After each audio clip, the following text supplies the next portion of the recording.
Сәлеметсіздер ме, құрметті оқушылар? Бізде бүгін жаңа тақырыпты жазыңыздар. Италия және Германияның бірігу жолдары.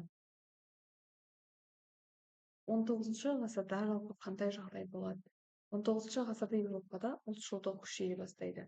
Көп елдер бытыраңқы болады және халық бір мемлекет болуды қалайды, және нәтижесінде Италия мен Германия не істеуге ұмтылады? Бірігуге ұмтылады. Италияның бірігуі 1859-1870 жылдары жазып аламыз. Негізгі жетекші мемлекет ол Сардиния, Пьемонт. Кабур бізде реформатор саясаткер. Ал Джузеппе Гарибальди ол халық қозғалысының басшысы осы Италиядағы. Және 1870 жылы Рим қосылып, Италия толық біріге бастайды.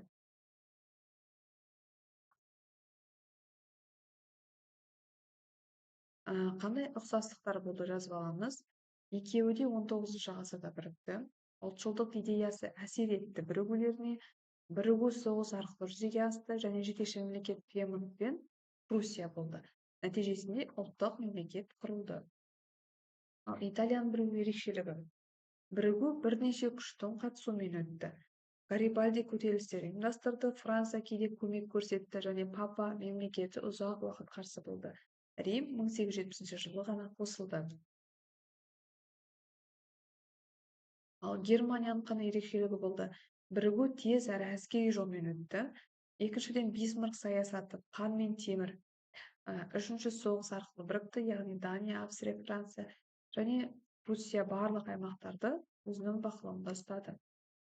Салыстыра келе, Италия халық қозғалысы маңызды болды ол жақта, ал Германияда тек әскери күшпен саясат ең көп нәрсені шешті деп айта аламыз.